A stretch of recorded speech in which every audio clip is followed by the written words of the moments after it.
Maureen Morehead served as Kentucky's Poet Laureate in 2011 and 2012. She has published 5 collections of poetry: In a Yellow Room, A Sense of Time Left, The Melancholy Teacher, and Late August Blues, the Daylily poems. Our Brother's War is a collection of poems by Morehead and stories by fiction writer Pat Carr based on the lives of Kentucky women during the Civil War.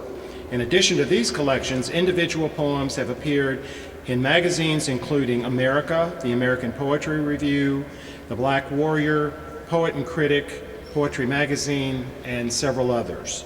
Morehead's work is featured in the Kentucky Anthology, 200 Years of Writing in the Bluegrass State, Conversations with Kentucky Writers 2, Kentucky Voices, a bicentennial celebration of Kentucky writing. Her writings have also appeared in Places Give Rise to Spirit, Writers on Louisville, and Savory Memories. She has won fellowships for her poetry from the Kentucky Arts Council, the Kentucky Foundation for Women, and Maureen is a member of the poetry faculty in Spalding University's brief residency MFA program in writing. Please welcome Maureen Morehead to the podium.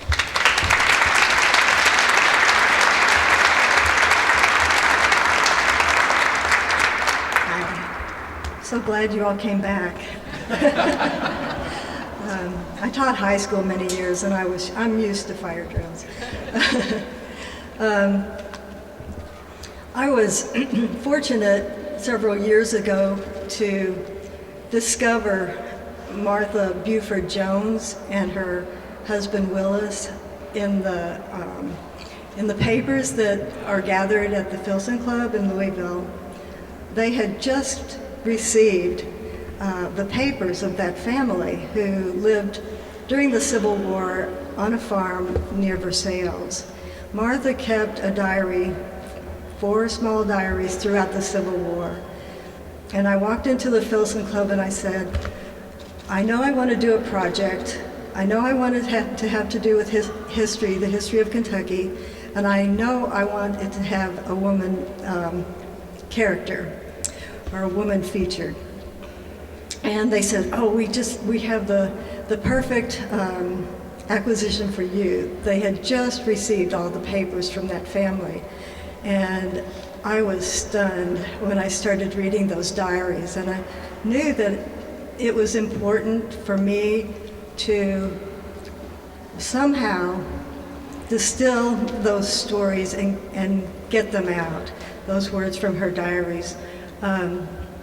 I learned a lot about the Civil War in Kentucky. I learned really what it meant to be a war between brothers. And I experienced, I think, through these papers, history as it was really lived. I had never been so interested in history before. So I'm going to read you the first poem from the series. It was actually the last poem written, and it is a poem about what happened to me when I got so involved in the diaries that I felt like they were part of my life. I felt like I was part of her life. So that's what happens in the poem, and I'm talking to her in this poem. Face to Face, reading the Civil War diaries of Martha Buford Jones, the Filson Club, Louisville, Kentucky, 1987. This daguerreotype is badly tarnished, the librarian shows me, so I have to hold it to the light just so, to see her face and her daughter's face, not mine, upon the fragile surface. I have been a month at this table with her diaries, traveling each morning 60 miles southeast to Versailles, awakening earlier than usual, cutting out pants for John, the new boy, putting Mary to mending his coat, setting myself to fix an old wool shirt of Willie's for him. I've made Charlotte rub every piece of silver in the house and Amanda to stem apples. Together, the 3 of us have cleaned thoroughly my bedroom.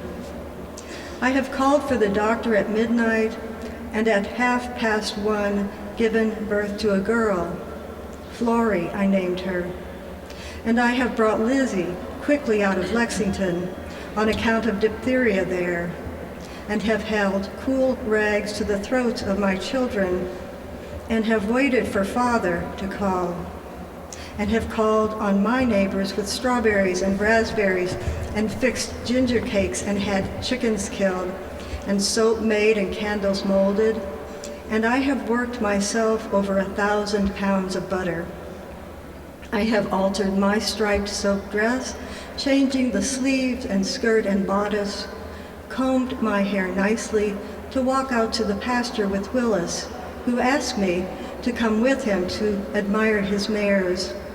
Martha, I said, I understand diaries weren't easy to get then.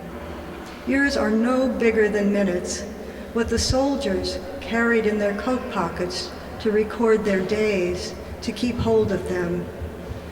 I have held tiny pages close to my face and at arm's length. I've risen from the quiet library table, walked about the room, your handwriting in my head, attempting to decipher it. These books, 4 of them, each for each year of the war, this photograph on copper, these newspaper clippings and family documents are safe. When I found your diaries, I was 38. By then, you were dead a year, leaving your children, waiting yet for your father's blessing, having crossed the enemy's southern borders, sold your rosewood dining table at auction, Lizzie's piano, 50 yards of parlor carpet, your linen press and window blinds, and Willis's large stuffed chair. Thank you.